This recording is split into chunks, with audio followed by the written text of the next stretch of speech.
mostrar por en medio del cielo a otro ángel que tenía el Evangelio eterno para predicarlo a los moradores de la tierra, a toda nación, tribu, lengua y pueblo.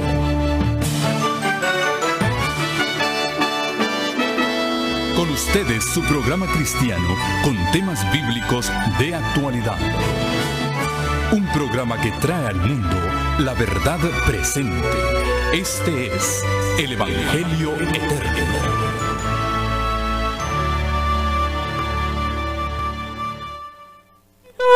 Juntémonos las manos aquí donde está Jesús. Venid, cantemos en este mundo oscuro que Cristo es nuestra luz. Venid conmigo, juntémonos las manos aquí donde está Jesús. Venid, cantemos en este mundo oscuro que Cristo es nuestra luz. Que Cristo es nuestra luz.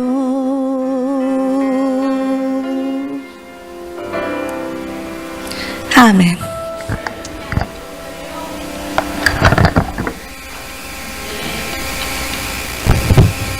Estamos en un lugar, en un mundo oscuro, ¿verdad, hermano? Pero Cristo es nuestra luz, ¿verdad? Bueno, hermanitos, ahora sí, llegó el tiempo del pastor, exactamente, del plato fuerte con el pastor Gambetta. ¿Tiene su tiempo, pastor? Muchas gracias.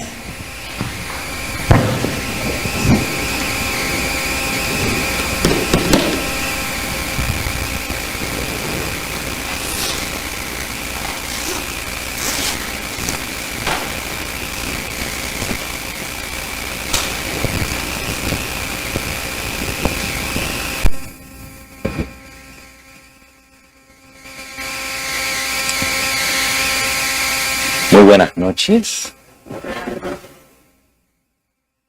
Feliz Santo Sábado para cada uno de ustedes. Queremos darles también la bienvenida. Está prendido, hermanos. Sí está prendido. Pues no depende de mí.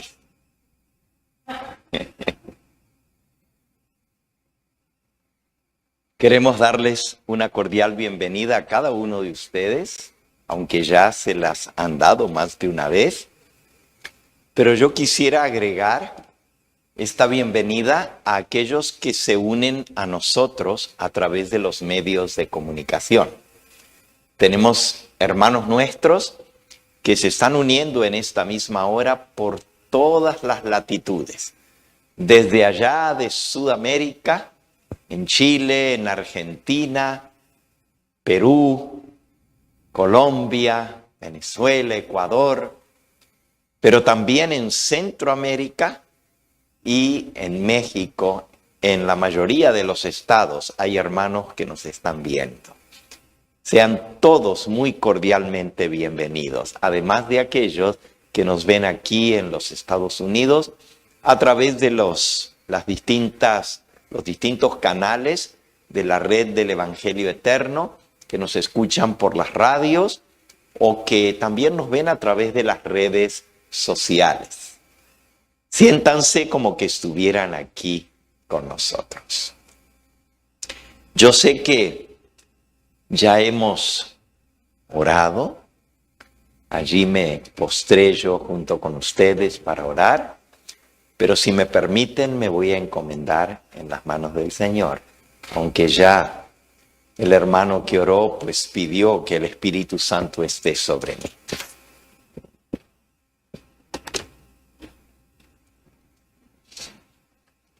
Amante Padre Celestial, en forma humilde me acerco hasta tu trono a solicitar la sabiduría que viene de lo alto para poder trazar correctamente la palabra de verdad.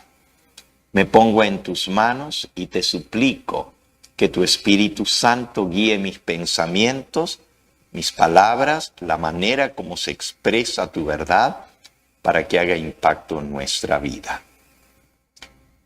Y prepara nuestros corazones para recibir la semilla que caiga en buen terreno y dé fruto para vida eterna. Lo pedimos en el nombre precioso de Jesús. Amén.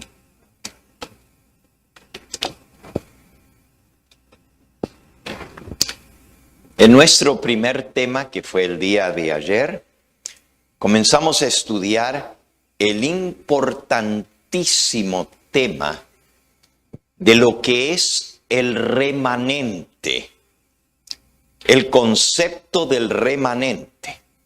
Y lo estudiamos anoche, primero entendiendo lo que quiere decir la palabra remanente, ya que es una de nuestras creencias fundamentales de nuestra iglesia, que Dios siempre se ha reservado un remanente fiel. Entonces vimos el significado de la palabra remanente tanto en el idioma hebreo como en el idioma griego. Remanente es lo que queda, el residuo, lo que se salva, lo que es dejado con vida. Y entonces leímos una cantidad de versículos en la Biblia donde se menciona la palabra remanente para poder entender cómo se usa y qué significa el remanente. Y descubrimos muchas cosas interesantes con respecto al remanente. Aprendimos que solamente el remanente será salvo. Aunque los hijos de Dios, la iglesia, los miembros de la iglesia, sean tantos como la arena del mar, dice la Biblia, solo y tan solo un remanente o el remanente será salvo. El remanente es a quien Dios ha escogido por gracia. Pero vimos también el concepto de que el remanente es como un puñado que Dios se guarda para semilla. Después de una gran cosecha, no se come uno todo ni vende todo lo que produjo, sino que se guarda un poco para volver a sembrar y con eso comenzar nuevamente. En el caso del remanente, después de una gran catástrofe, después de una gran apostasía, después de una gran desgracia, Dios mantiene con vida un grupo de personas para que éstos mantengan en alto la verdad y puedan diseminarla nuevamente en el resto del mundo. Así que el remanente es simiente para una nueva generación.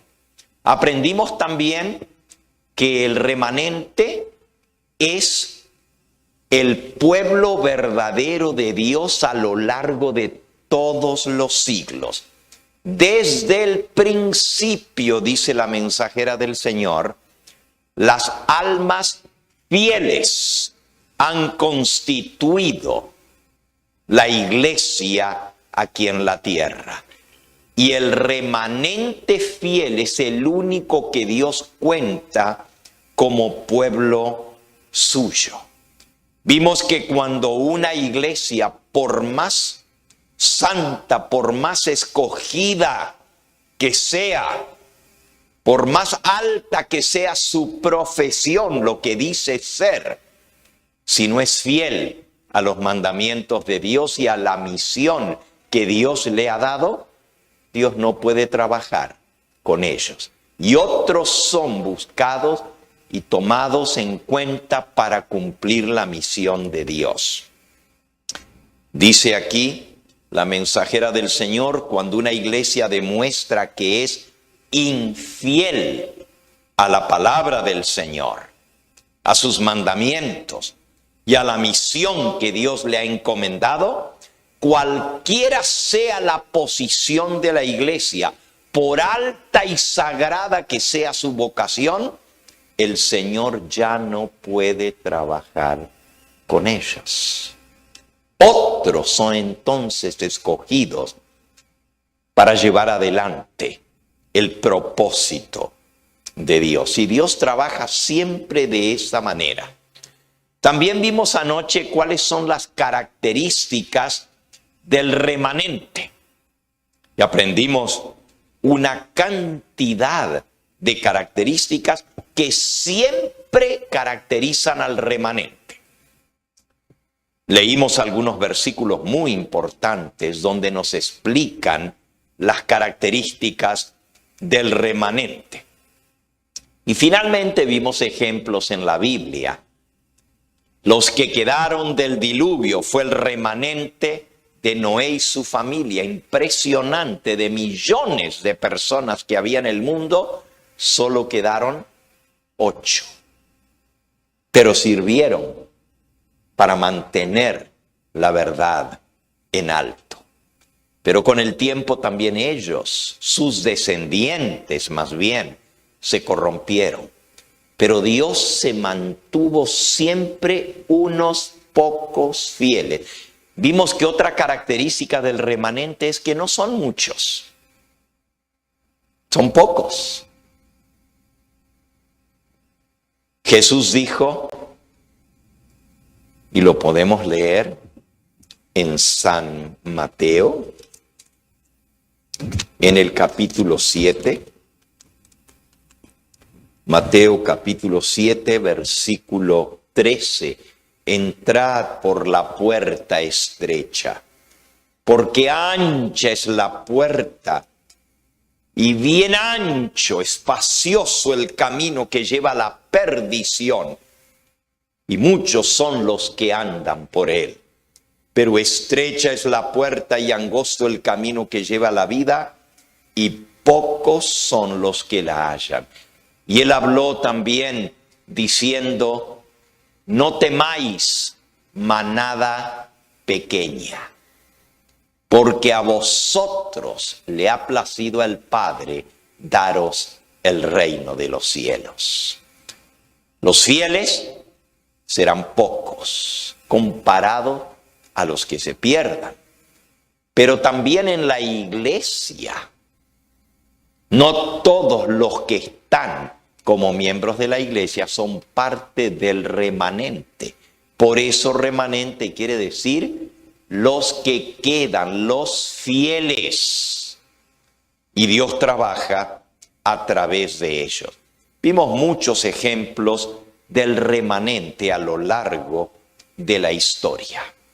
Pero hoy nos vamos a centrar en otra característica. El remanente siempre aparece y se deja ver más claramente quién es el remanente cuando entra la apostasía en la iglesia. Es más, para que haya un remanente tiene que haber apostasía. Porque si no hay apostasía, pues todo el pueblo es fiel. Pero cuando entra la apostasía, queda un grupo que no se presta a la apostasía. Leamos un versículo que lo leímos anoche en el libro de Romanos, y ahí vamos a ver el concepto bien claro de lo que es el remanente. Romanos en el capítulo 11 dice así, hablando acerca de la gran apostasía en los días del profeta Elías, cuando Acab era el rey de Israel y su mujer Jezabel era la que incitó al pueblo a apartarse del Dios vivo e ir en pos de los dioses falsos. Dice aquí, ¿desechó Dios a su pueblo escogido? Romanos capítulo 11 y versículo 1. ¿Ha desechado Dios a su pueblo? Y la respuesta es, en ninguna manera. Dios no rechaza a su pueblo, es su pueblo el que lo rechaza a Él. Sigue diciendo, versículo 2, no ha desechado Dios a su pueblo al cual desde antes conoció. ¿O no sabéis qué dice de Elías, el profeta, la Escritura, cómo invoca a Dios contra Israel? Elías invoca a Dios contra Israel. ¿Por qué? Porque Israel estaba perdido, andaba mal. Y dice Elías, Señor, mira lo que está pasando. A tus profetas han dado muerte. Tus altares los han derribado. Y ahora solo yo he quedado. Y procuran también quitarme la vida a mí. Elías pensaba que era el único que quedaba fiel adorando a Dios. Versículo 4. Pero ¿qué le dice la divina respuesta? ¿Qué le responde Dios? Me he reservado 7,000 hombres que no han doblado la rodilla delante de Baal. Y el versículo 5 dice, así también, aún en este tiempo, ha quedado un remanente escogido por gracia. Y allí ven la palabra remanente. Ha quedado, el remanente es lo que queda cuando el pueblo cae en apostasía. Y nosotros vimos una apostasía tras otra. No las vamos a repasar en esta noche porque nos vamos a concentrar en la peor de todas las apostasías. Alguien dirá, bueno, esa fue la apostasía al pie del monte Sinaí, cuando el pueblo adoró el becerro de oro. Fue terrible. Otro dirá, no, fue peor la apostasía en los días de Elías. Todos adorando a Baal. Pero Dios dice, 7,000 no han doblado su rodilla. La apostasía que vino sobre el pueblo de Judá, primero sobre la nación de Israel, que fueron llevados al cautiverio. No quedó nadie. Y luego los judíos fueron llevados al cautiverio babilónico. Muy pocos se mantuvieron fieles, casi contados con los dedos de la mano. Cuando Daniel y sus compañeros fueron llevados a Babilonia, dice la Biblia que ellos propusieron mantenerse leales a Dios y no contaminarse, ni con la religión de Babilonia, ni con los ídolos de Babilonia, ni con la comida de Babilonia, ni aun con el vino que le daban de la mesa del rey. Y propusieron en su corazón no contaminarse. El remanente no se contamina, por eso queda fiel. Ahora, ¿ustedes saben cuántos judíos fueron llevados al cautiverio babilónico? Más de 2 millones. Cuenta Josefo, un historiador judío, que la caravana que salió desde Jerusalén para ir a Babilonia, los iban llevando de 2 en 2, atados de 2 en 2. Y era tan y tan larga que casi llegaban a Babilonia cuando todavía los últimos estaban saliendo de Jerusalén. Y estamos hablando de más de 1,000 500 kilómetros de largo. Más de 2 millones de personas. ¿Por qué? Por la apostasía. Jeremías les decía: dejen de transgredir el sábado, dejen de adorar los ídolos, vuélvanse al Dios verdadero y Él los perdonará. La ciudad de Jerusalén no tiene que ser destruida si ustedes se arrepienten y se vuelven a Dios. Pero no hicieron caso.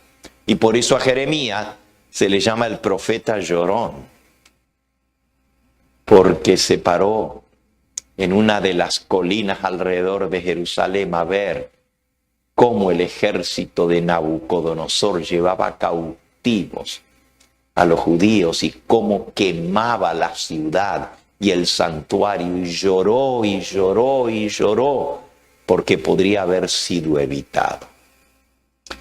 Sin embargo, cuando llegaron a Babilonia, muy pocos se mantuvieron fieles. Muy pocos. Cuando el rey Nabucodonosor mandó hacer la imagen toda de oro, y a que a todos la adoraran, ¿cuántos no se postraron delante de la imagen? ¿Cuántos? 3, Sadrach, Mesac y Abednego. ¿Y dónde estaban todos los demás judíos que habían sido llevados? Postrados delante de la imagen. Usted dice, ¿y Daniel también? No. Daniel no estaba en la dedicación de la imagen. Había ido a Susa, la segunda ciudad del reino, con asuntos del rey. Pero los 3 compañeros de él que habían propuesto no contaminarse, se mantuvieron fieles y Dios hizo un gran milagro a través de ellos.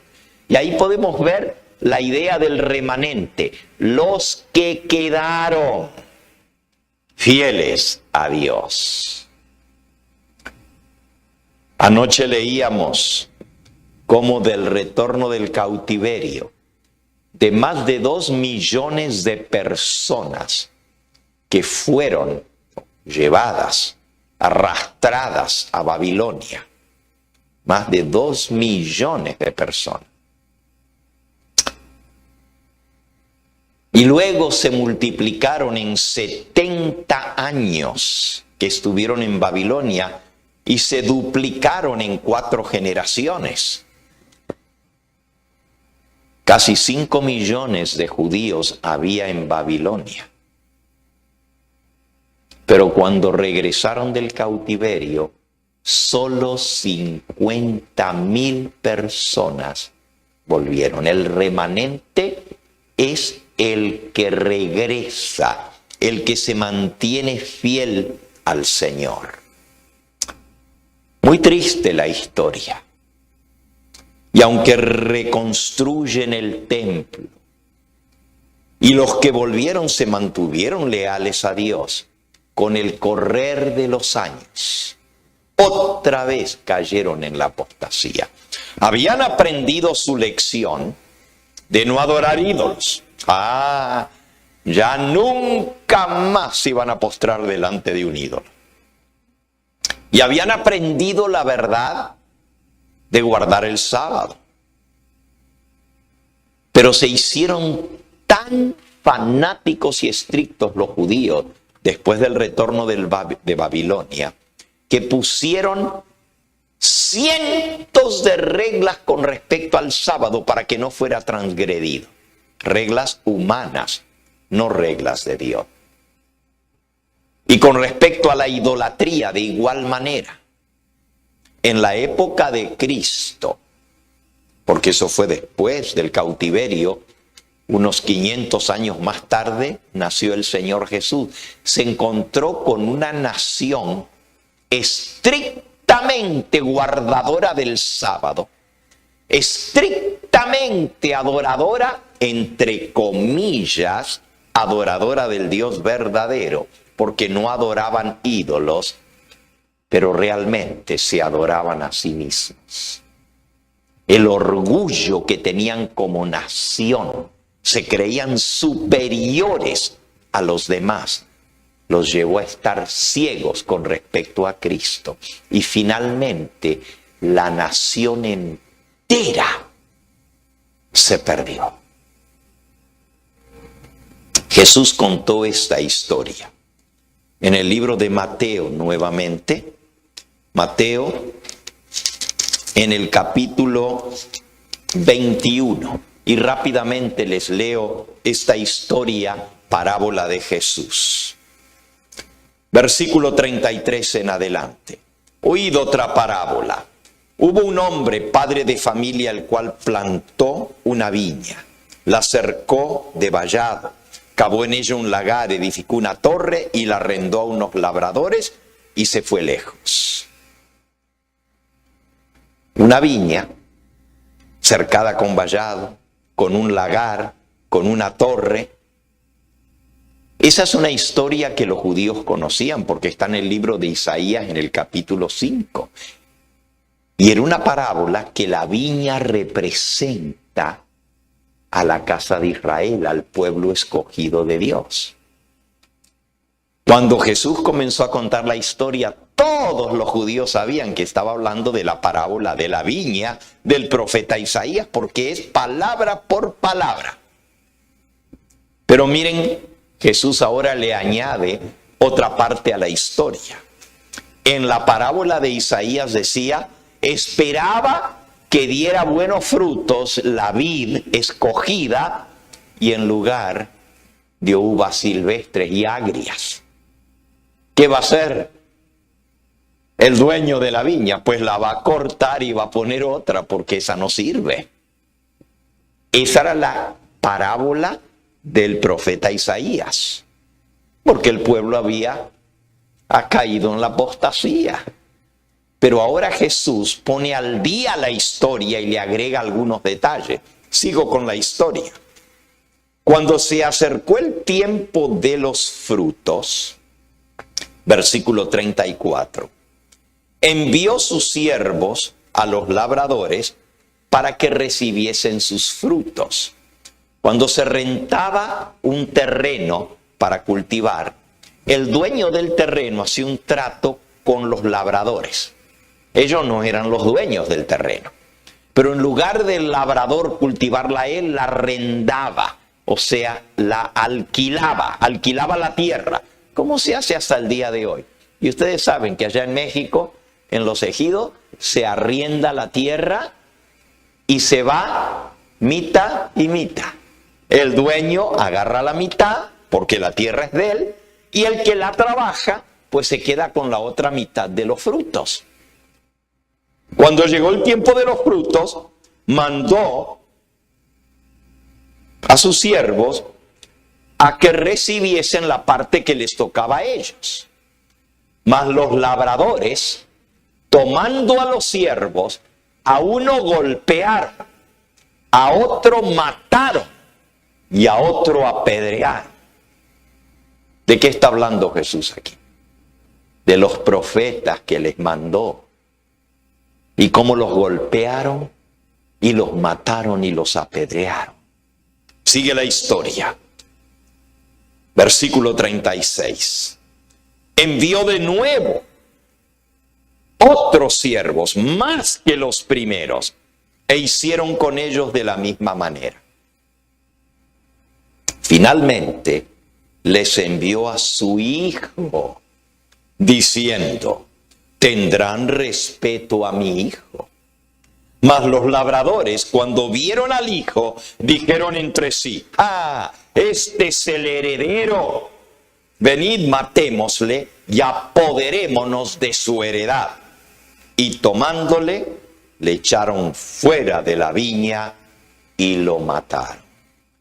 Miren qué clarita que está la historia. Les envió profetas, los apedrearon, los golpearon y los mataron. Les mandó más profetas, hicieron lo mismo y finalmente les mandó a su propio hijo. Y a él también lo mataron. Ahora pregunta Jesús, versículo 40. Cuando venga pues el Señor, el dueño de la viña, ¿Qué hará con aquellos hombres labradores? Les pregunta a ellos, a los judíos. Le dijeron: a los malos destruirá sin misericordia y arrendará su viña a otros labradores que le paguen el fruto a su tiempo.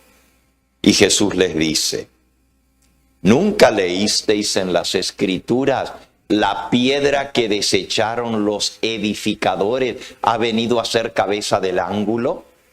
El Señor ha hecho esto y es una cosa maravillosa a nuestros ojos. Por tanto os digo, versículo 43, que el reino de Dios será quitado de vosotros y será dado a gente que produzca los frutos de él. El reino de los cielos será quitado de vosotros. Dice el versículo 45. Y oyendo sus parábolas, los principales sacerdotes y los fariseos entendieron que hablaba ¿de quién? De ellos. Pero al buscar cómo echarle mano, temían al pueblo porque éste le tenía por profeta. Desde ahí determinaron que lo iban a matar, no dándose cuenta que iban a cumplir la misma historia que Jesús les había contado. Ahora, ¿por qué cuento esta historia? Porque cuando el pueblo de Israel rechazó al enviado, al Hijo de Dios, y lo mataron, Dios, según las palabras del Señor Jesús, les quitó el reino de los cielos a los judíos y se los dio a otros. ¿A quién se los dio? A los gentiles, a los que no eran judíos. Y así la iglesia cristiana se inicia con un remanente de la nación judía. Los que quedan fieles, los que aceptan al Mesías. Los 12 apóstoles, los 120 reunidos en el aposento alto el día de Pentecostés, sobre los cuales desciende el Espíritu Santo y ellos predican con denuedo la palabra. Y en la predicación del apóstol Pedro el día de Pentecostés se bautizan 3,000 almas. Ese es el remanente de toda la nación de Israel. Siglos de ser el pueblo escogido de Dios. Pero cuando Dios les manda a su Hijo, lo matan, le quitan la vida. Y entonces Dios dice: se acabó el tiempo para los judíos, 70 semanas. Ahora el evangelio va a los gentiles. Jesús lo había profetizado allí mismo en Mateo capítulo 24, de que el reino de los cielos sería quitado de ellos. Y también en San Lucas, en el capítulo 21, podemos leer estas palabras. Versículo 24, 23 y 24. Habrá gran calamidad en la tierra.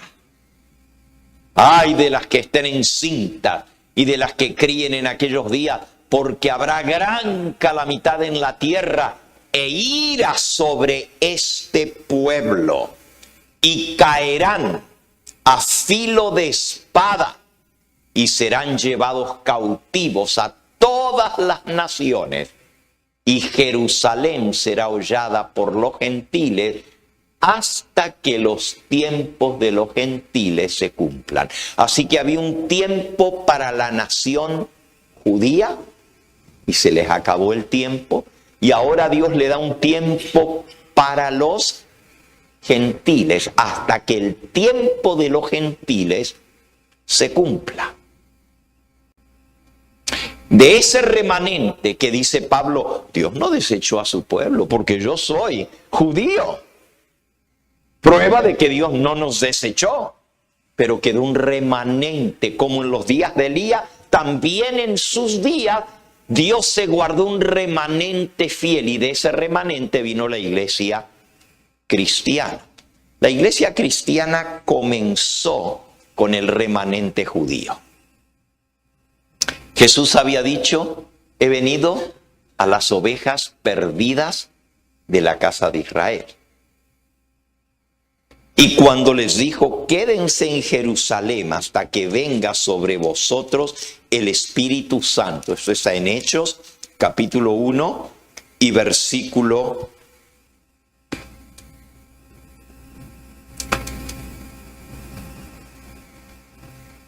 4.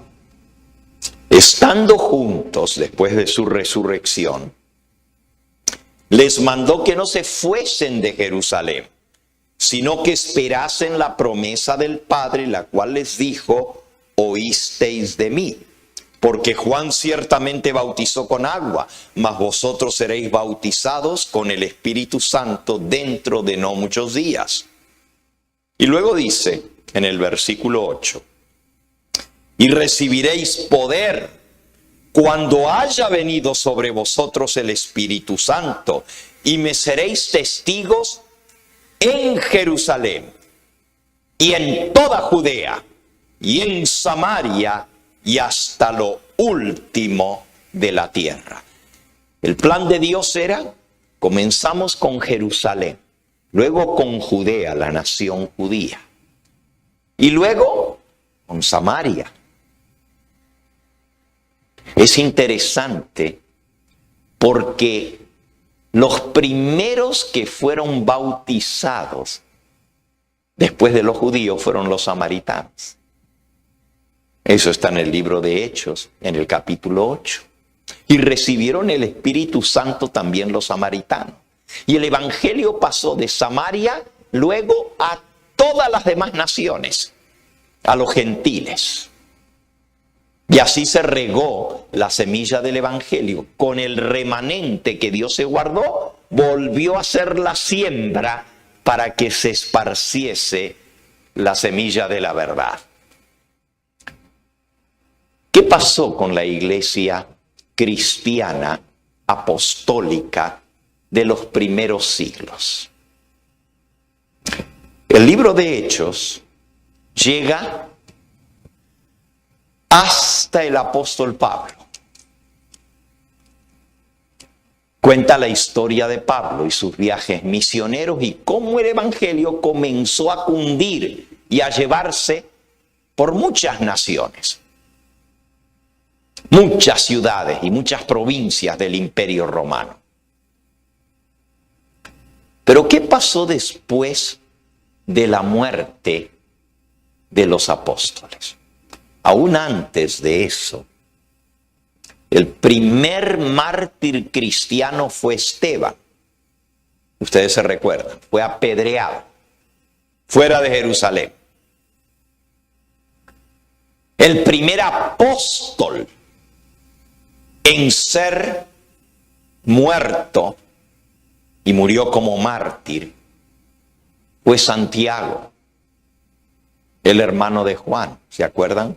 Santiago y Juan. El primero que le quitaron la vida fue Santiago. Eso lo pueden leer en Hechos capítulo 12. Hechos 7 está la muerte de Esteban. Y Hechos 12 está la muerte del primero de los 12 apóstoles.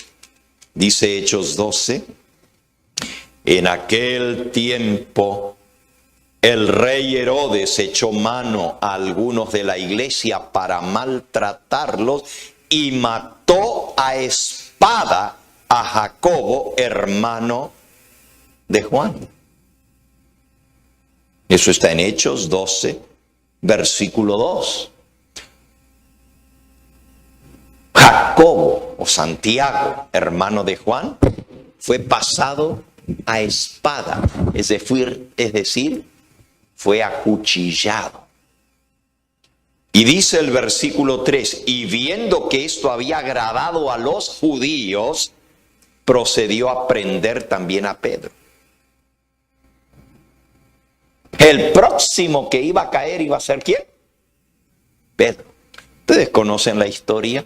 Lo metieron en la cárcel porque eran los días de los panes sin levadura y después de la fiesta lo iba a matar a Pedro también. Pero el ángel del Señor fue y abrió las puertas de la cárcel y sacó a Pedro y no lo pudo matar. Pero se soltó una persecución contra los cristianos de parte de los judíos.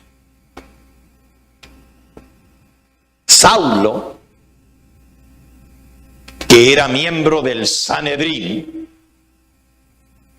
era un judío prominente que odiaba el cristianismo y decidió exterminar a todos los cristianos porque los consideraba una secta. Comenzó a ir de ciudad en ciudad buscando a todos los cristianos. Lo pueden leer allí en el capítulo 8 de Hechos. Dice el versículo 1, hablando acerca de la muerte de Esteban, y Saulo consintió en la muerte de Esteban, y en aquel día hubo una gran persecución contra la iglesia que estaba en Jerusalén. Y todos fueron esparcidos por las tierras de Judea y de Samaria, salvo los apóstoles. Versículo 4, pero los que fueron esparcidos iban por todas partes anunciando el evangelio. El versículo 3, y Saulo asolaba a la iglesia y entrando casa por casa, arrastraba a hombres y a mujeres y los entregaba en la cárcel para enjuiciarlos. Y si los condenaban de herejes, porque así le llamaban a los cristianos, los herejes, eran muertos. Saulo asolaba la iglesia. Miren, hermano, la primera persecución de la iglesia cristiana fue en manos de sus propios hermanos, los judíos. El pueblo escogido de Dios no solo mató al Hijo de Dios, no solo mató y apedreó a los profetas, pero también a los seguidores del Señor Jesús. Los persiguió como si fueran ratas sarnosas para matarlas. Terrible. Tuvieron que huir, pero los que huían iban a otros lugares y ¿qué hacían? Predicaban el evangelio y así el evangelio se regó. Ahora, ustedes el libro de Hechos lo leen completito y en cada lugar donde iban los apóstoles predicando, los judíos los atacaban y levantaban al pueblo contra ellos, levantaban a los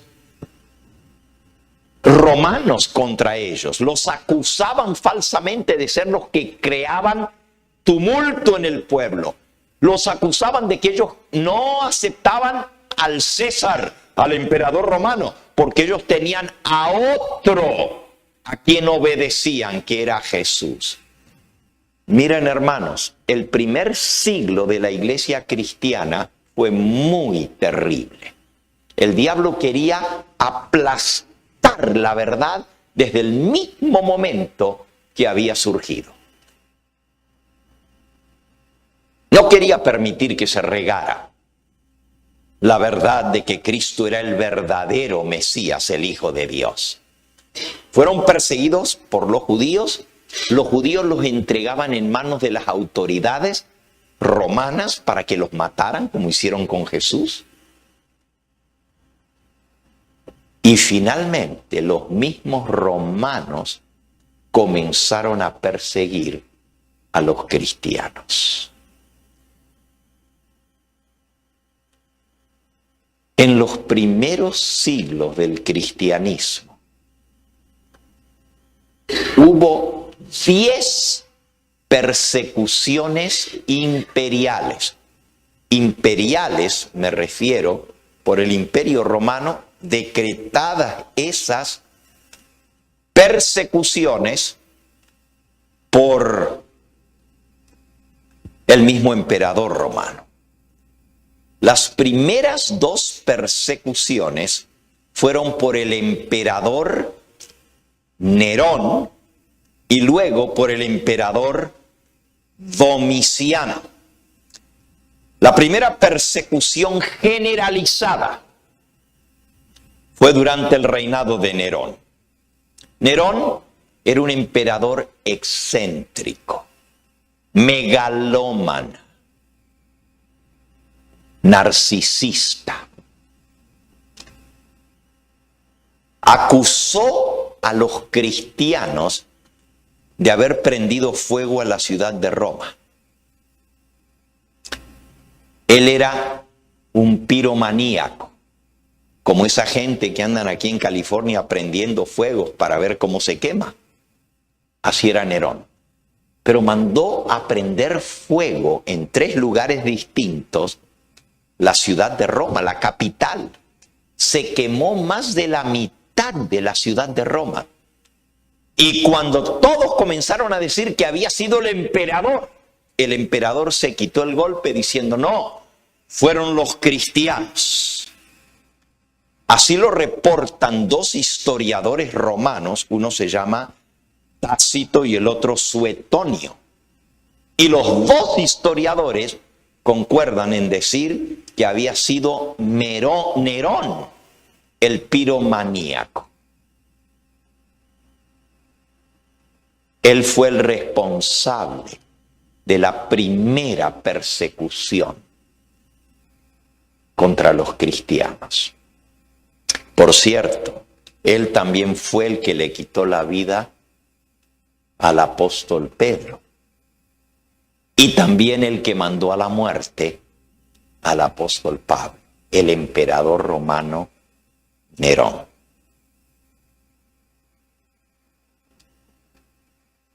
Hace muchos años atrás, yo aprendí una poesía que voy a tratar de repetirla el día de hoy, solo que no la repasé. Y a veces la mente falla, ¿verdad? Así que si me equivoco, ustedes me perdonan. Pero esta poesía lleva por título Marciano. Y Marciano es el nombre de un cristiano que vivió durante el reinado del emperador romano Nerón, el César del Imperio Romano. Y fue uno de los cristianos que fue acusado de haber prendido fuego a la ciudad de Roma. Fue lanzado al Coliseo romano a enfrentarse con los leones. He estado más de una vez en el Coliseo y si usted va a Roma, pues es uno de los lugares obligados de ir a visitar. El Coliseo romano, que todavía está en pie, las ruinas del Coliseo, donde murieron tantos y tantos cristianos.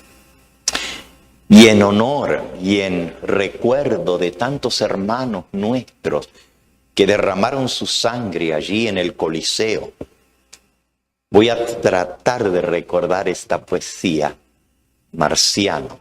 El autor es un autor español, Juan Antonio Cavistano.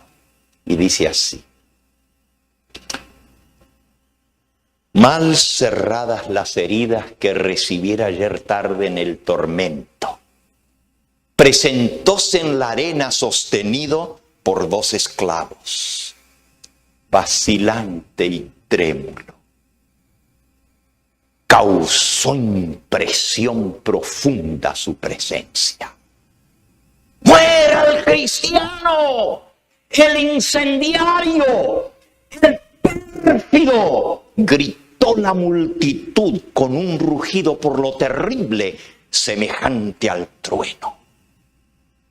Como si aquel insulto hubiera dado vida de pronto y fuerza al enfermo. Marciano, al escucharlo, irguióse altivo. Levantó la frente, contempló a la turba y desprendiéndose del brazo de los siervos, contempló sereno la gigantesca arena. Puede decirse que el valor de un hombre a más de 80.000 impuso miedo. Porque la turba, al avanzar Marciano, como asustada de él, guardó silencio, llegando a todas partes sus palabras, que resonaron por el circo entero.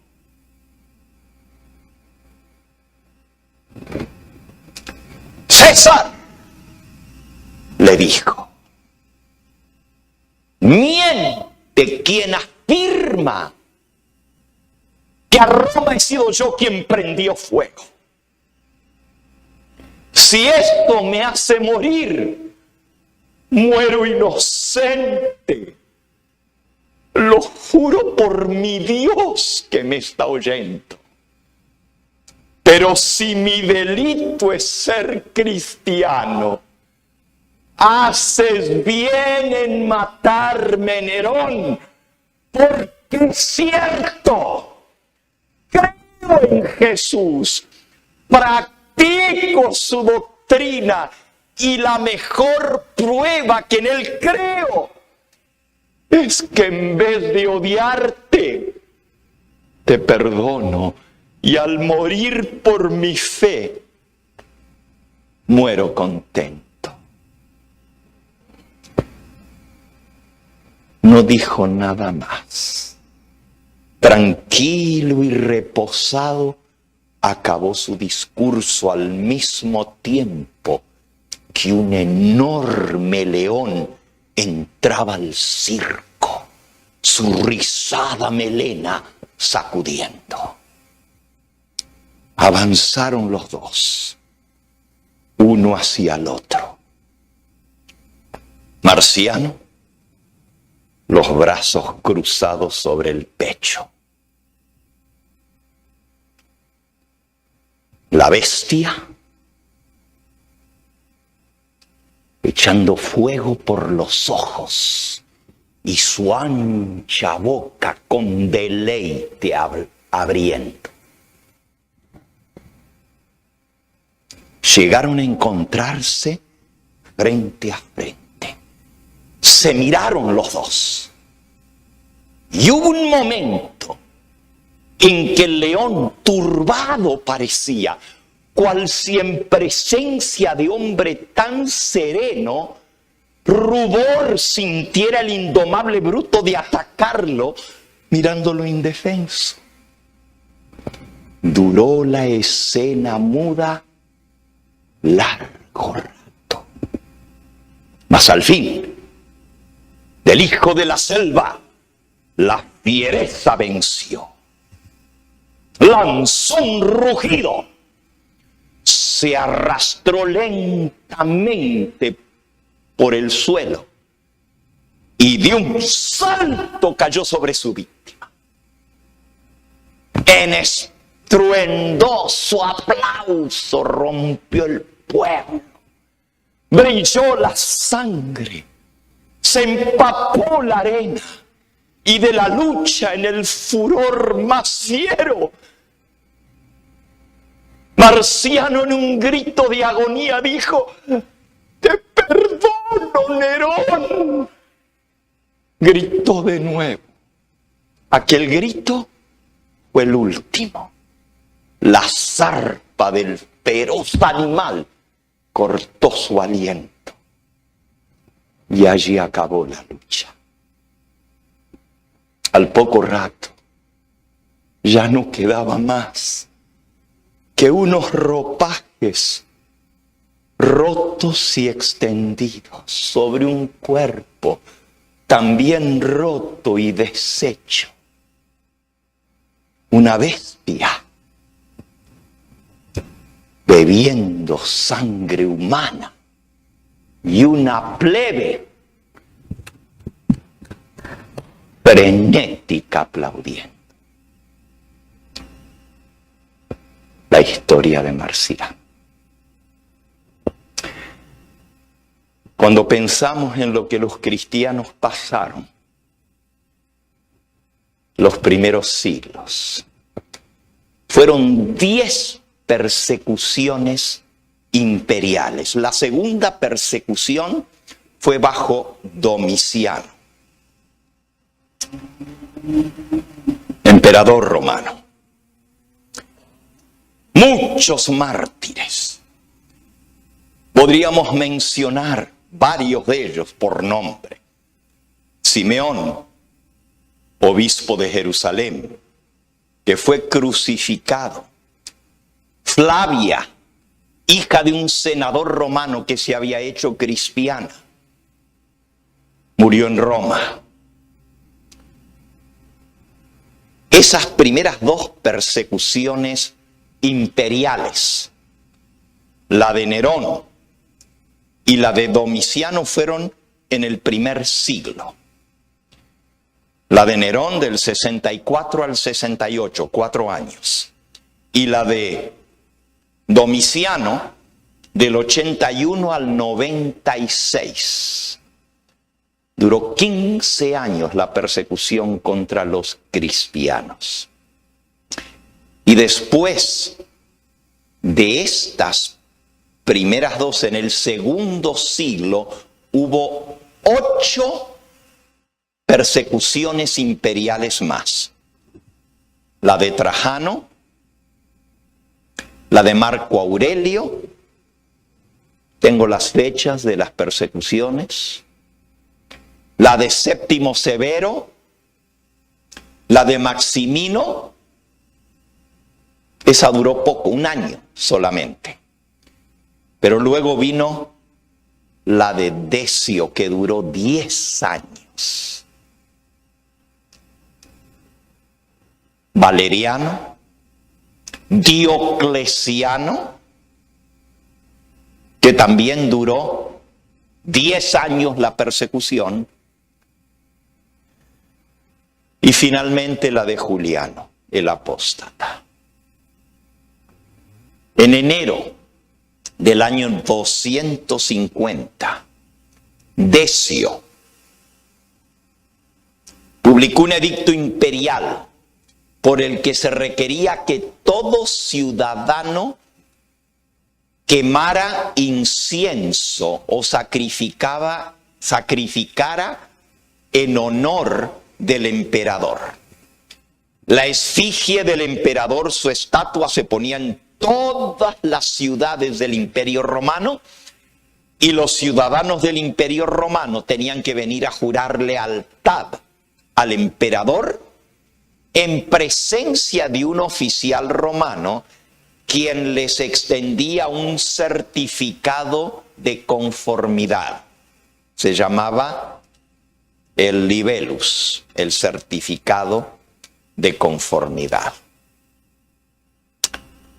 Se transformó prácticamente en la identificación, así como la tarjeta electoral en México es la identificación. En el Imperio Romano era el libellus, el certificado de que habían adorado al emperador. Los emperadores se declaraban ser dioses y tenían que ser adorados por orden del imperio. El saludo más común en el Imperio Romano era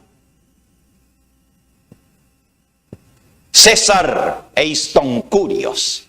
Levantaban la mano. ¿Se acuerdan cómo Hitler era Heil Hitler, el saludo? Pero en el Imperio Romano era César eiston Curios y levantaban la mano. Si hubo un soldado, porque los ejércitos romanos estaban en todas partes del Imperio Romano, si un soldado iba por un lado de la calle y veía otro soldado, levantaba la mano y decía César eiston Curios. Eso quiere decir el César, el emperador, es el Señor. Y el otro soldado al otro lado de la calle levantaba su mano y decía César eiston Curios. Era como decir buen día, buenas tardes, hola. Ese era el saludo. Pero ahí es donde venía el problema. Porque alguien te saludaba en la calle Pero si a quien saludaban era un cristiano y le decían, César Easton Curios, el cristiano decía, no, Jesucristo es el Señor. Y eso se consideraba como traición y lealtad contra el emperador romano. Porque en lugar de reconocer la supremacía del emperador romano, jamás un cristiano iba a decir, el César es el Señor. Porque para el cristiano solo había un Señor. Y era Jesucristo, el Señor del cielo y de la tierra. Qué problema, ¿verdad? Imagínense si nos hubiera tocado ser cristianos en esa época. Pero viene. ¿Estamos preparados para lo que viene?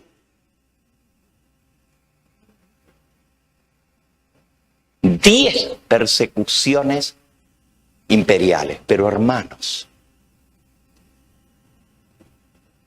cuenta Eusebio, historiador de la iglesia cristiana, porque el libro de Hechos lo escribió el evangelista Lucas, pero llegó hasta cierto lugar. De ahí en adelante vinieron otros historiadores que siguieron con la historia, no inspirados como lo que está en la Biblia por el Espíritu Santo, pero contaron la historia lo mejor que podían.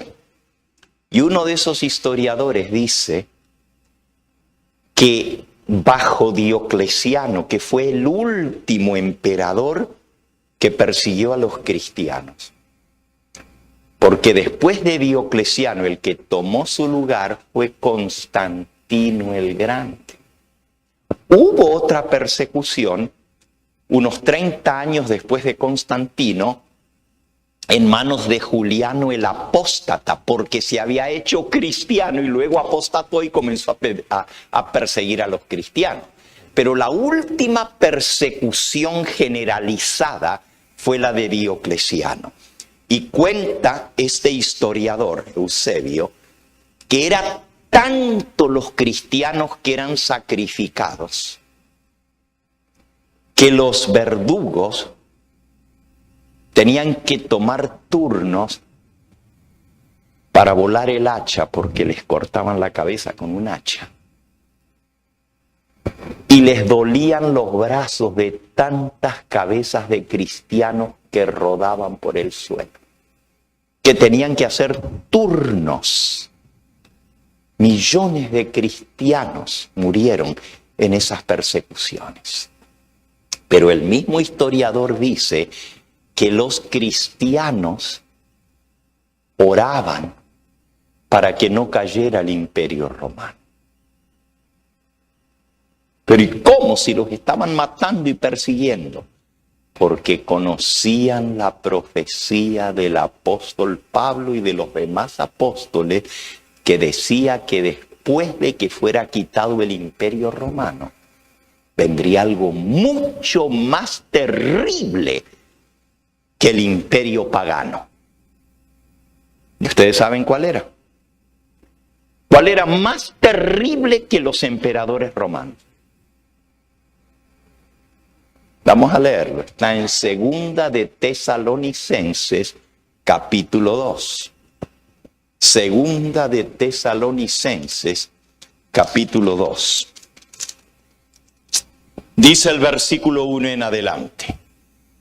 Pero con respecto a la venida de nuestro Señor Jesucristo y nuestra reunión con Él, os rogamos, hermanos, que no os dejéis mover fácilmente de vuestro modo de pensar, ni os conturbéis ni por espíritu, ni por palabra, ni por carta como si fuera nuestra, en el sentido de que el día del Señor está cerca.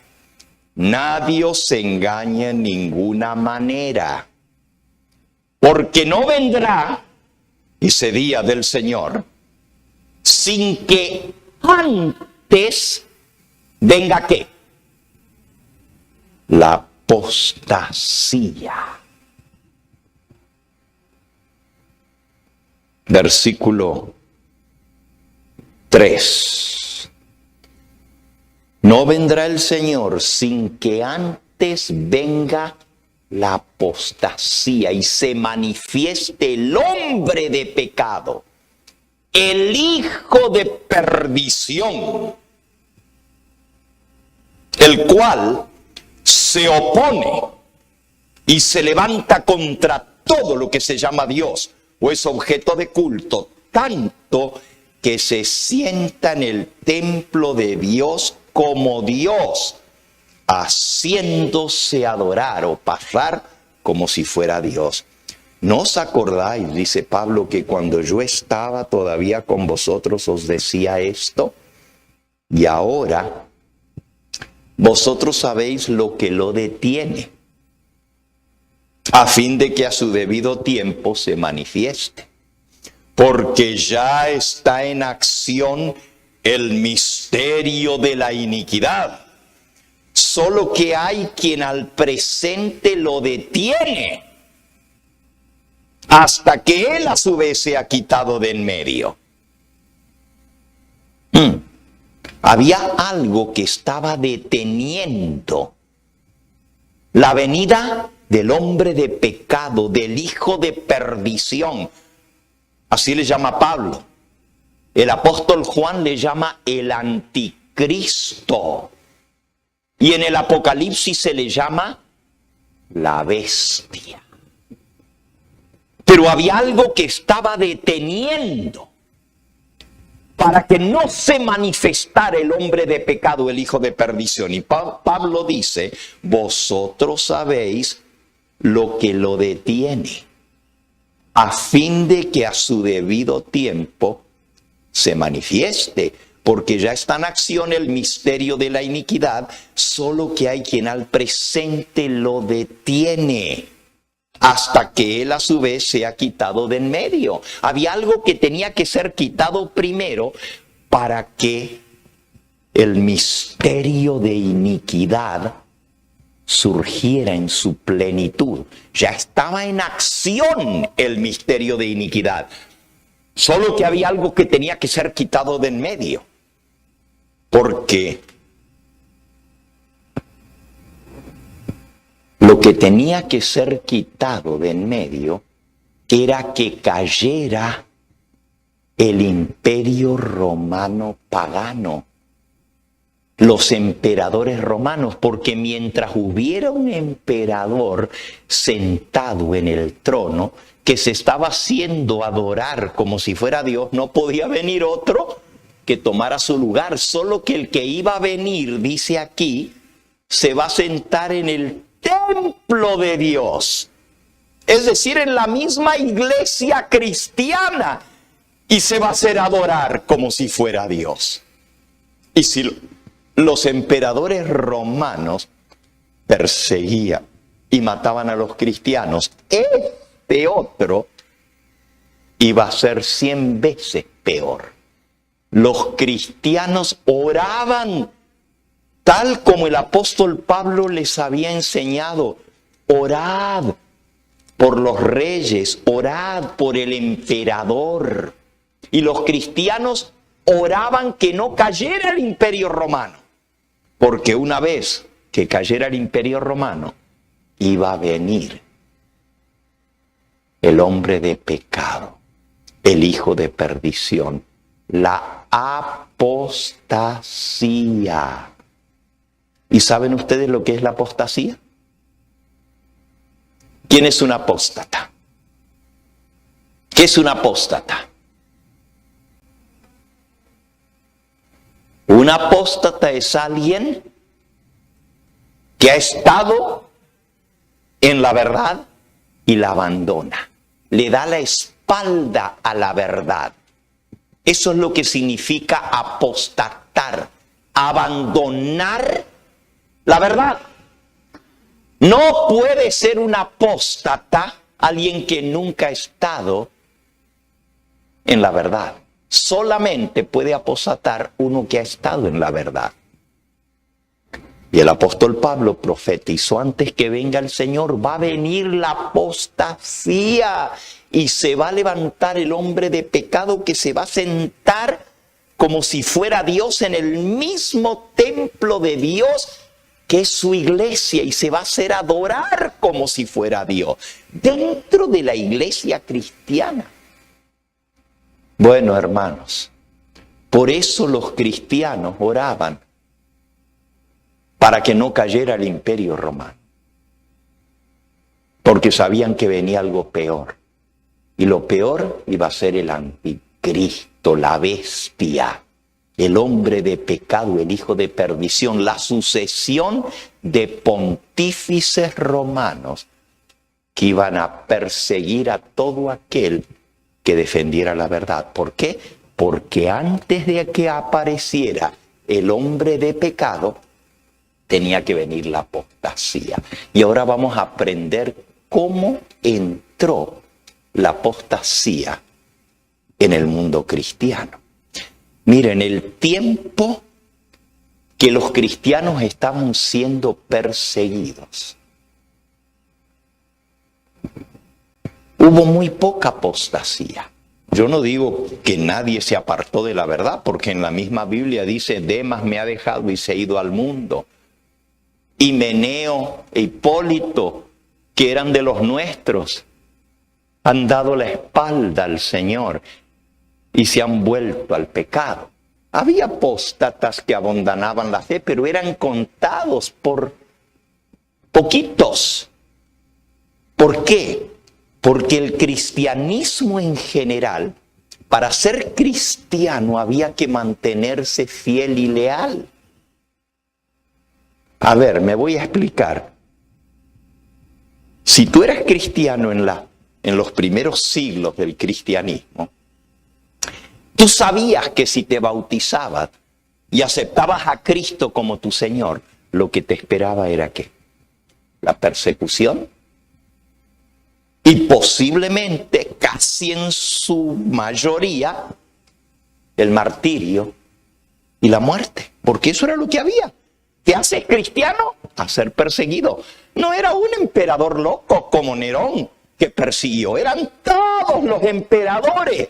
¿Por qué? Porque odiaban el cristianismo, porque el cristianismo atacaba la raíz misma de la religión del Imperio Romano. La religión del Imperio Romano era el paganismo, la adoración del emperador, la adoración de las imágenes, de los ídolos, los dioses de los romanos.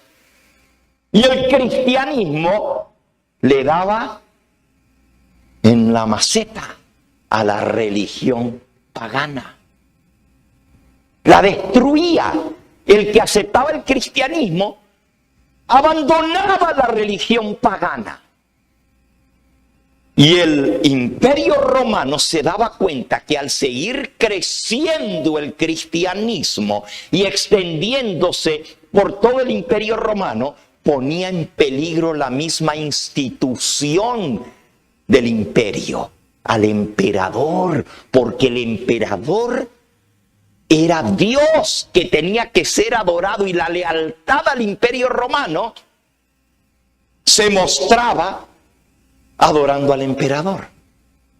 El que no tenía su identificación de libellus no podía viajar en el Imperio Romano, era desterrado, se le quitaba su ciudadanía.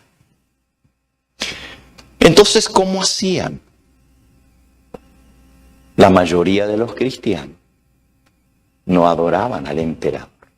Cuando digo la mayoría, de los llamados cristianos, pero recuerden que cuando viene la apostasía, Dios se mantiene un remanente fiel. Y miren lo que pasó. Echa la ley, echa la trampa. La ley la puso Decio, y de ahí en adelante todos los demás emperadores se hacían adorar. Y una vez al año mínimo tenían todos los ciudadanos del Imperio Romano que quemar incienso, decían, ante la imagen del emperador, como si fuera Dios, pero el término era quemar incienso al genio del emperador, al genio del emperador. Y eso quería decir al espíritu del emperador, es decir, al demonio que lo movía. Era una religión satánica. Los cristianos no podían hacer eso. Entonces decían, jamás nosotros nos vamos a postrar ante una imagen, jamás vamos a prender incienso a una imagen del emperador. Pero estaban en problemas, no tenían identificación, no podían moverse, no podían salir ni a la calle porque si les pedían su identificación y no la tenían, eran enjuiciados y eran llevados a la muerte porque no adoraban al emperador. Y eso era traición contra el imperio. ¿Saben lo que hicieron? Muchos oficiales romanos, porque la ley requería que hubiera un oficial romano presente cuando el ciudadano prendía o echaba incienso en el altar. Porque todas las imágenes de los emperadores tenían un altar con fuego delante y venía. La señal de lealtad era, agarraban un puño de incienso, lo echaban arriba del fuego y ya habían cumplido con la ley. La gente pues ni la pensaba dos veces, pasaba, agarraba el incienso, lo echaba y agarraba su certificado. Pero los cristianos tenían escrúpulos de conciencia con eso. ¿Cómo vamos a adorar una imagen? Pero algunos oficiales romanos comenzaron a decirle, mira, yo te doy el certificado, no tienes que adorar ni echar incienso. Yo te doy el certificado, nomás págame tanto. ¿Qué creen? Estaba bueno el trato, ¿verdad? ¿Estaba bueno el trato o no? Podían agarrar su identificación sin adorar la imagen. Pero tenían que mentir.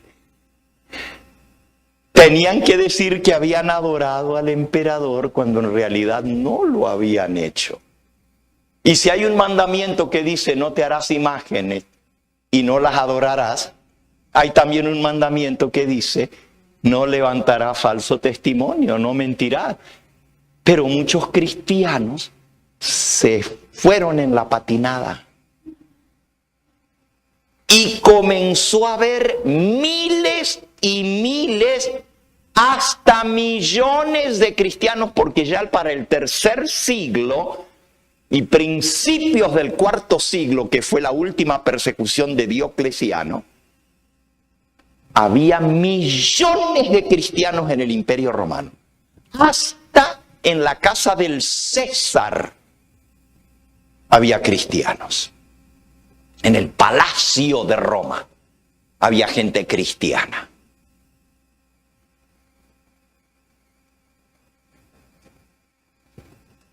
Y muchos cayeron en la trampa del diablo.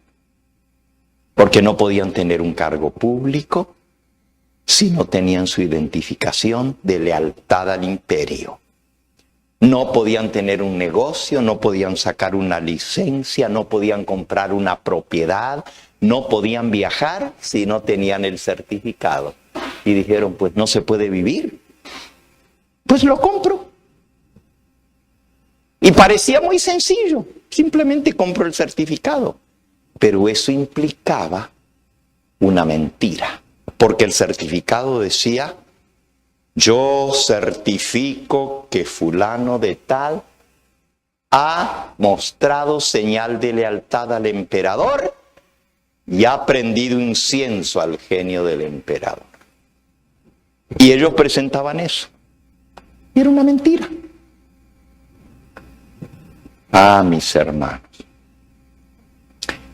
Como resultado de eso, miles y millones de cristianos cayeron en la apostasía, negando a su Señor, violando uno de sus mandamientos. ¿Saben cómo se les llamaba a esos así llamados cristianos débiles? Lapsis. Lapsis viene del latín lapso, que quiere decir caer. Los caídos. Los lapsi, los caídos.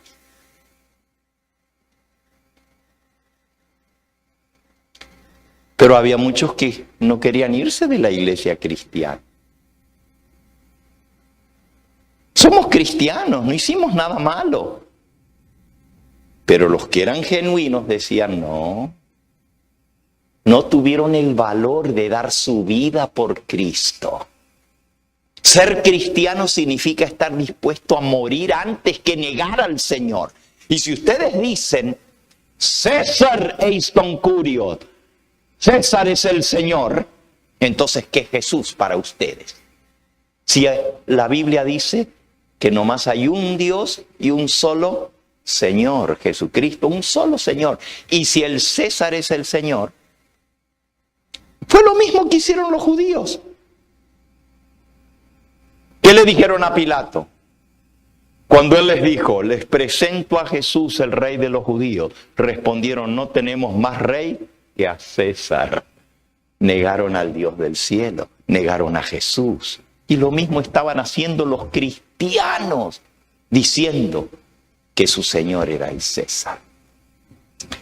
Miren, no les voy a seguir contando la historia, porque de allí vinieron los confesores.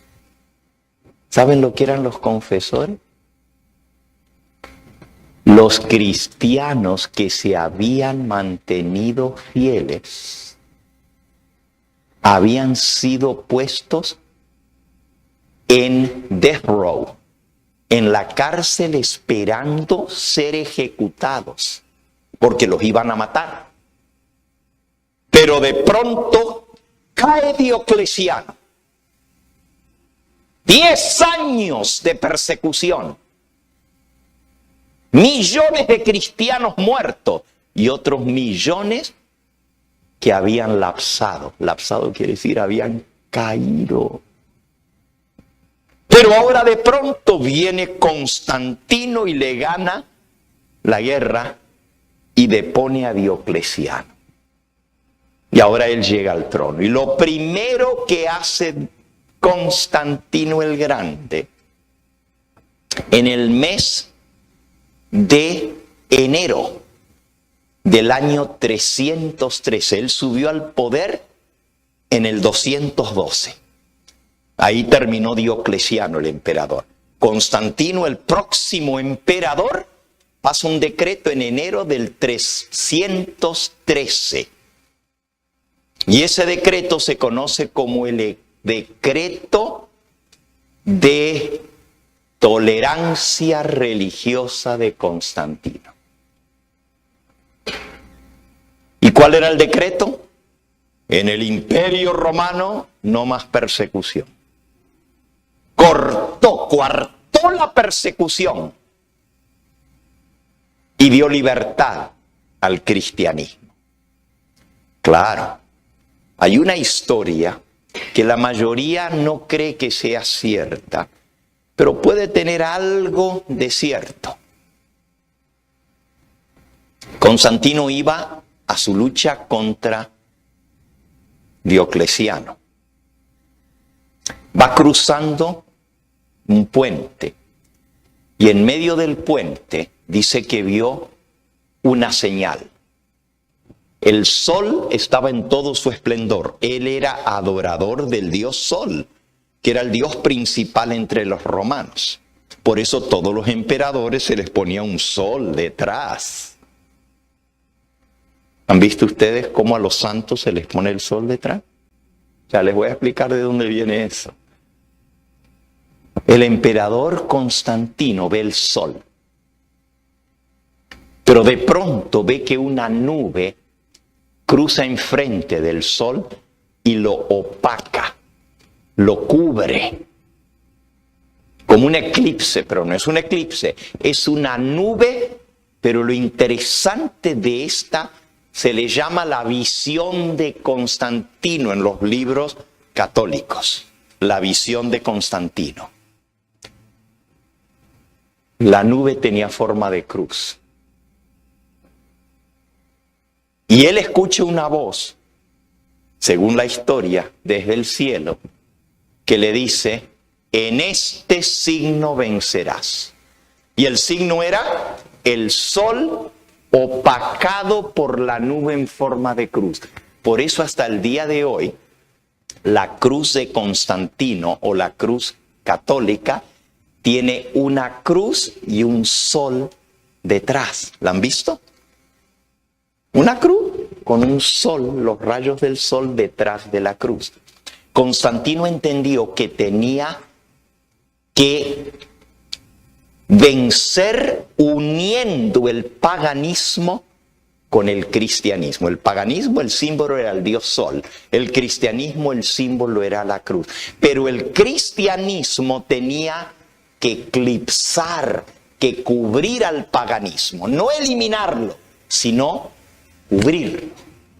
Les voy a leer lo que dice el conflicto de los siglos sobre Constantino y sobre esto mismo que les estoy contando. En el conflicto de los siglos, en la página 53, dice así: habiendo cesado la persecución,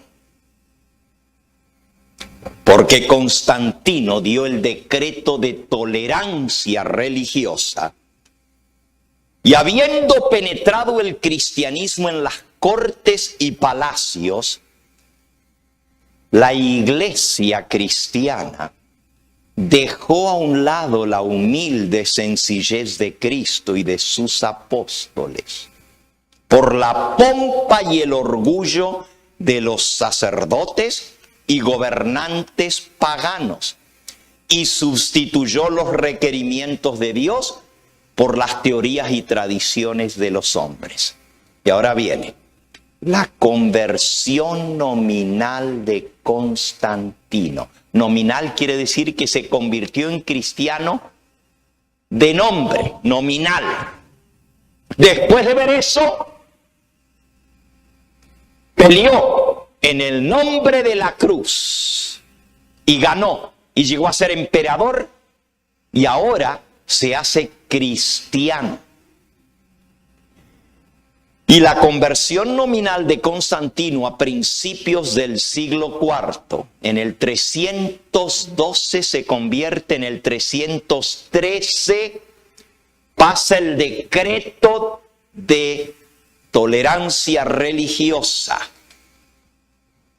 Causó esto gran regocijo en la iglesia. Y el mundo, disfrazado con capa de rectitud, se introdujo en la iglesia. Desde entonces la obra de corrupción progresó rápidamente.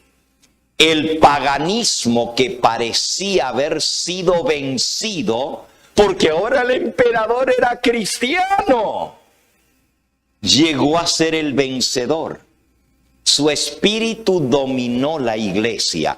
Sus doctrinas, ceremonias y supersticiones se incorporaron a la fe y al culto de los que profesaban ser discípulos de Cristo.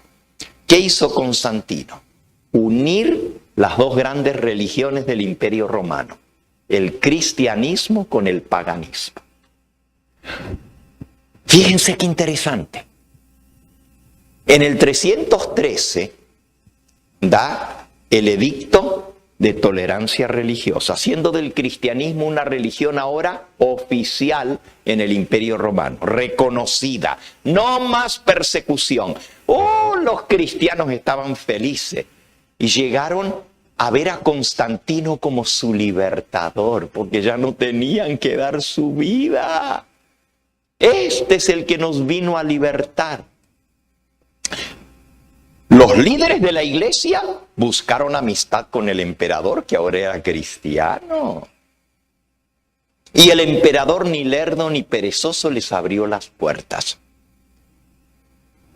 En el año 321, es decir, del 313 al 321, son 8 años. 8 años más tarde, el 7 de marzo del 321, Constantino decreta la primera ley dominical, el 7 de marzo del 321. La primera ley dominical, haciendo del venerable día del dios Sol el día de descanso obligatorio para todo el Imperio Romano.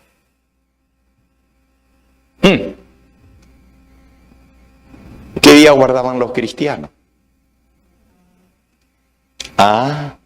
Pero ya el misterio de iniquidad se había ido introduciendo poco a poco.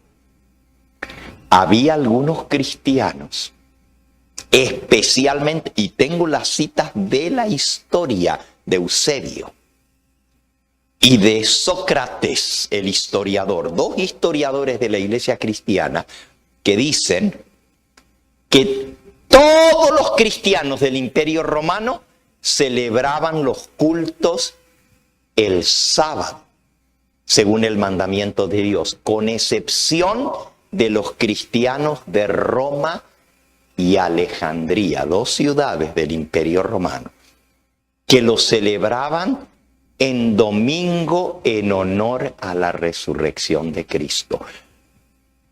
Constantino, ni lerdo ni perezoso, dijo: aquí está la solución. Cristo resucitó en domingo. El día de reposo del paganismo, del dios Sol, es el día del sol, el domingo. Tenemos algo en común.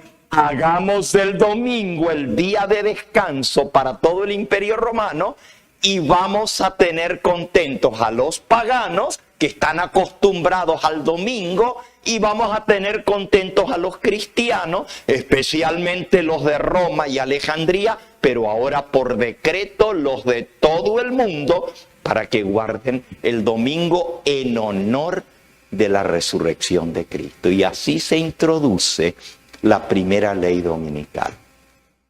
No solamente eso, 4 años más tarde, en el 325, el emperador Constantino cita un concilio, el más famoso de toda la historia del cristianismo, el concilio de Nicea. Y en ese concilio, por primera vez se le llama a la iglesia que apoya al emperador, la iglesia que está de acuerdo con las decisiones del concilio que dirigió el emperador Constantino, porque no fueron ni los líderes religiosos, fue Constantino que dirigió el concilio, y pasan una determinación de la doctrina de la Trinidad, diciendo que el Padre engendró al Hijo y que el Hijo es Dios porque fue engendrado de Dios, pero tuvo comienzo, y el Espíritu Santo fue, no dice engendrado, sino proviene del Padre y del Hijo. Y así se solidifica la doctrina de la Trinidad católica. El Padre es el único que es eterno. El Hijo tuvo comienzo porque fue engendrado, y el Espíritu Santo fue hecho entre el Padre y el Hijo. Los tres son Dios, pero es un solo Dios porque vienen de una sola sustancia.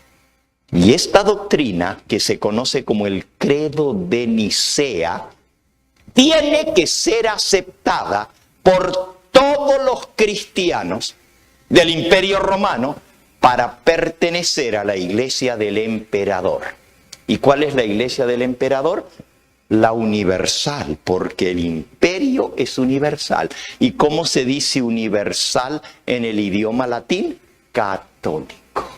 Y de ahí comienza a usarse el nombre católico universal para todos los que aceptan los dictámenes de Constantino. La ley dominical y la doctrina de la falsa Trinidad.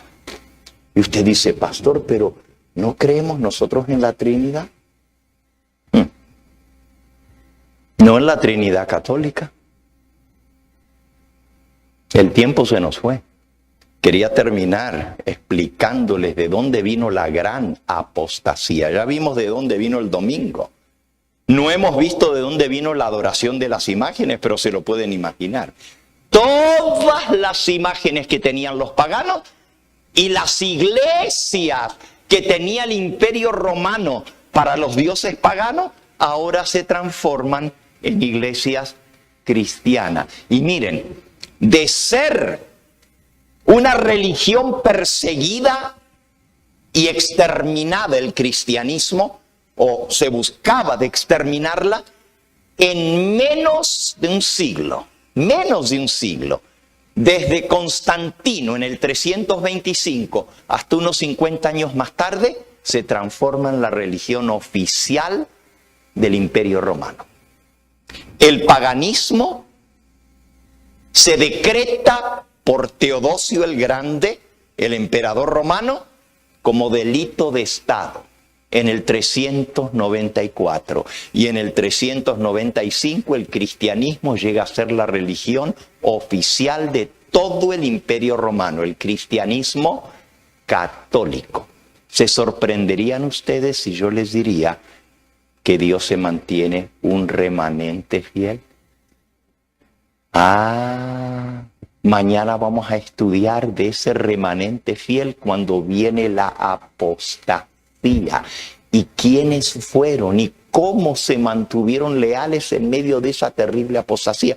Solo he mencionado 3 cosas. No me malentiendan. Mencioné el día de descanso.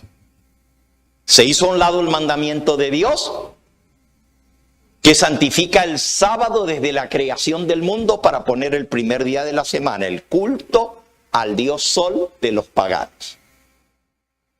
Segundo, se une la iglesia con el Estado, la política con la religión.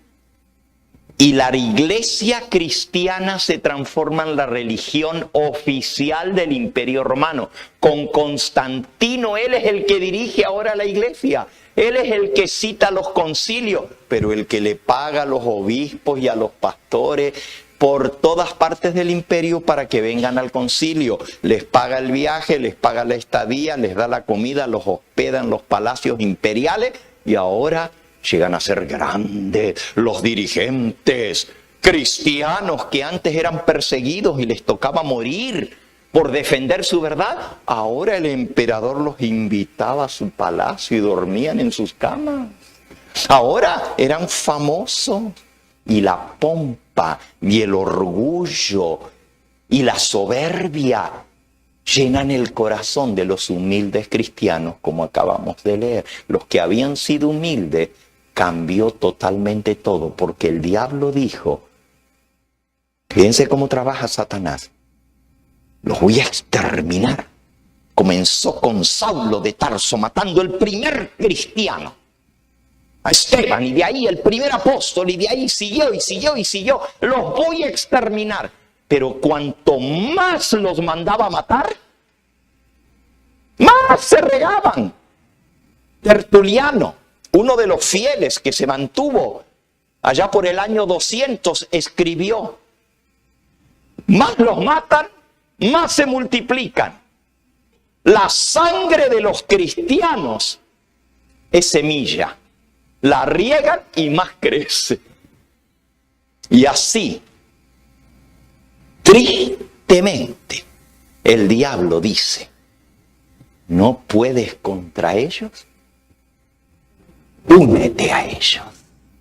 Y entonces decide infiltrar el cristianismo, ensuciarlo y mezclarlo para terminar con la gran apostasía de todos los siglos. Y lo último que voy a hacer en este momento es terminar la cita del conflicto de los siglos. Ahora presten atención porque es muy interesante cómo termina esta cita. La retomo desde un poquito antes que ya leímos para que sigamos el hilo. Dice así.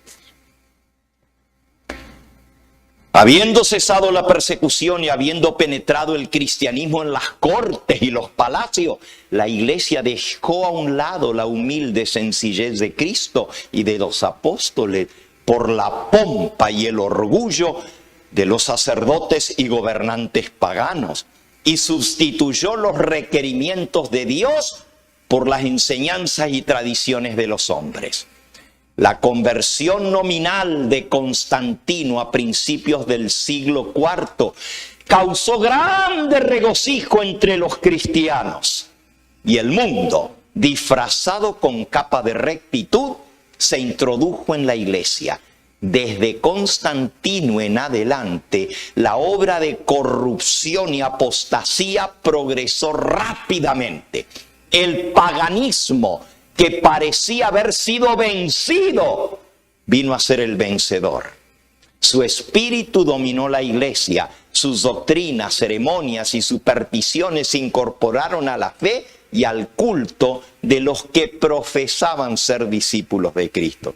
Y ahora escuchen, esta unión, esta avenencia entre el paganismo y el cristianismo dio por resultado el desarrollo del hombre de pecado, predicho en la profecía del apóstol Pablo en 2 de Tesalonicenses 2, como poniéndose a Dios y ensalzándose a sí mismo como si fuera Dios, sentándose en el mismo templo de Dios y haciéndose adorar como Dios.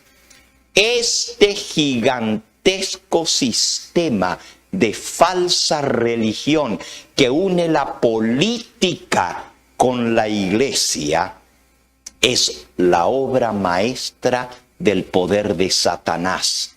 Un monumento de sus esfuerzos para sentarse él en el trono y reinar sobre la tierra según su voluntad. A fin de asegurarse honores y ganancias mundanas, la iglesia fue inducida a buscar el favor y el apoyo de los grandes de la tierra. Y habiendo rechazado de esa manera a Cristo, tuvo que someterse al representante de Satanás, el obispo de Roma. El título que llevaban los emperadores romanos ahora se lo dan al obispo de Roma. Sumo Pontífice Romano. Y si ustedes no lo creen, vayan al Museo de los Emperadores Romanos, todos paganos. ¿Ok? Está en el Monte Capitalino, de los 7 montes que tiene la ciudad de Roma. Ahí está el Museo de los Emperadores. Están todas las imágenes de los emperadores y las fechas en que reinaron. Pero abajo, en la misma piedra, porque son imágenes de piedra talladas en piedra, en mármol, tiene escrito el nombre del emperador. Pontifex Maximus Romanus Constantinus. Pontifex Maximus Romanus Constantinus. Constantino, sumo pontífice romano. Trajano, sumo pontífice romano. El mismo título de los emperadores ahora lo lleva el que se sienta todavía en Roma. Y se cree que ocupa el lugar de Dios aquí en la tierra como los emperadores romanos. El obispo de Roma. El sistema de engaño y apostasía más grande de la historia. Estamos viendo, hermanos, hoy lo que es la apostasía. Todavía sigue y se ha extendido por el mundo entero. Millones de personas, así llamadas cristianas, millones de personas que se llaman a sí mismas cristianas, adoran imágenes. Guardan las fiestas paganas. Porque todas las fiestas del romanismo vienen del Imperio Romano. El día de adoración, el domingo era el día de adoración de los paganos. El día de Navidad, que dicen que es el nacimiento de Cristo, que hizo Constantino, era el día del nacimiento del Dios Sol entre los paganos, y ahora lo decretó el 25 de diciembre, nacimiento de Cristo. Y hasta el día de hoy la gente celebra el 25 de diciembre como el nacimiento de Cristo, cuando Cristo jamás nació en diciembre.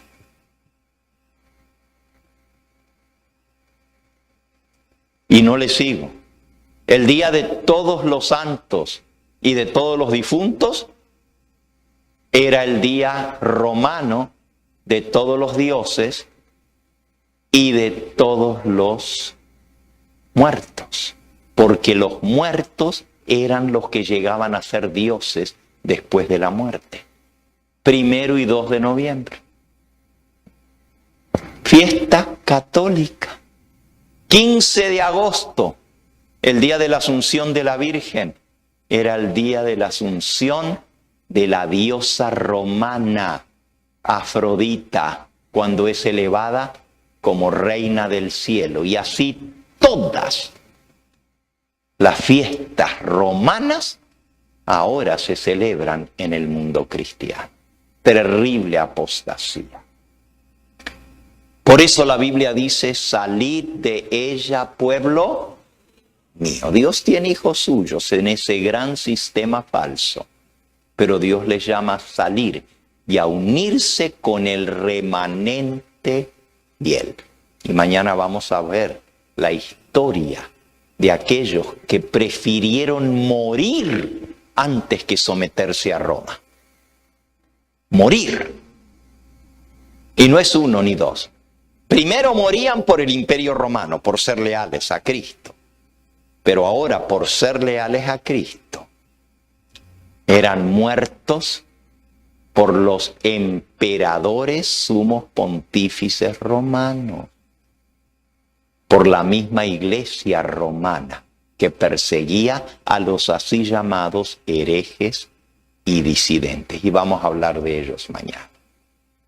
Que el Señor les bendiga al considerar estas cosas y ver lo que nos queda por delante, porque va a haber un remanente fiel en el tiempo del fin. ¿Saben ustedes que como el obispo de Roma gobernó al mundo por 1260 años, otra vez el obispo de Roma va a llegar a ser cabeza del mundo bajo el nuevo orden mundial y otra vez va a haber persecución de los cristianos? Eso es para mañana. Vamos a ponernos en pie. Vamos a cantar nuestro último himno. Y luego vamos a orar, pedirle que el Señor nos lleve con bien. Y mañana regresar para ver el próximo tema. Que vamos a ver la fidelidad de aquellos que se mantuvieron leales al Señor hasta la misma muerte. Hubo más mártires por Roma cristiana que por Roma pagana. Mucho más mártires. ¿Cuál es el himno, hermanos?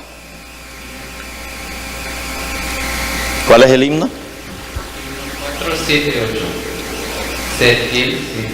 Sé fiel siempre, hermano.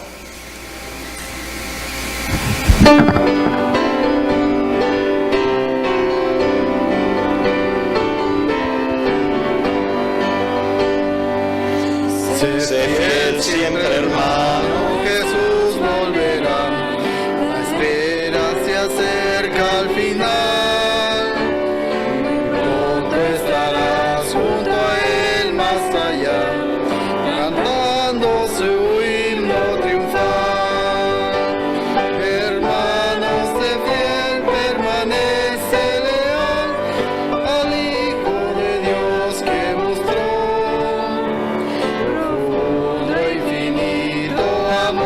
sin igual, murió y el rescate pagó. Sé fiel siempre, hermano, la santa ciudad que Cristo nos fue a preparar. Portales de perla abrirá en brevedad, con júbilo de par en par.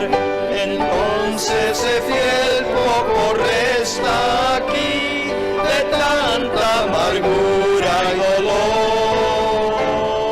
La noche oscura de pena se irá, vendrá la mañana de luz. Sé fiel hermano que la eternidad tendrás tras luchar y vencer. Entonces el gozo tu llanto echará, corona de gloria tendrás. Hermano, sé fiel, pronto escucharás al buen Salvador pronunciar. Muy bien, siervo fiel, es la hora de entrar al gozo eterno del Señor. Vamos a postrarnos para orar.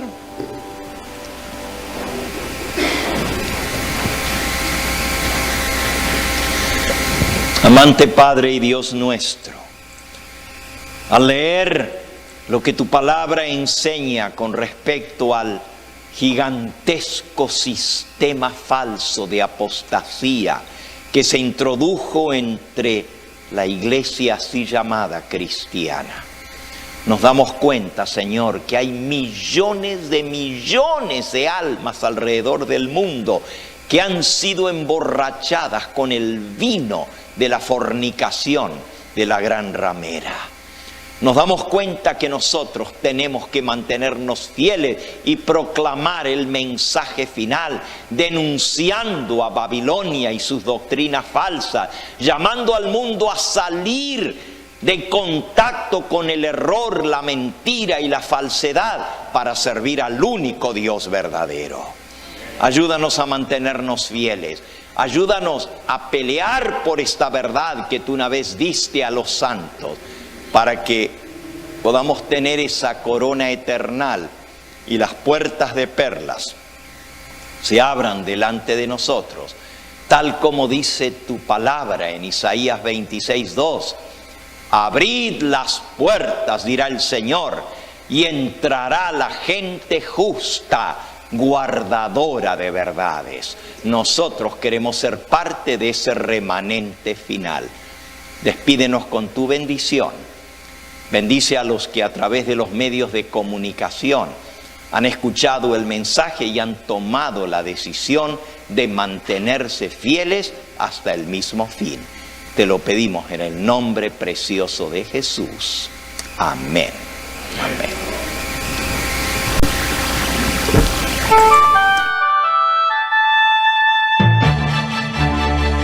Este fue el Evangelio Eterno, su programa cristiano de actualidad bíblica, trayendo al mundo la verdad presente.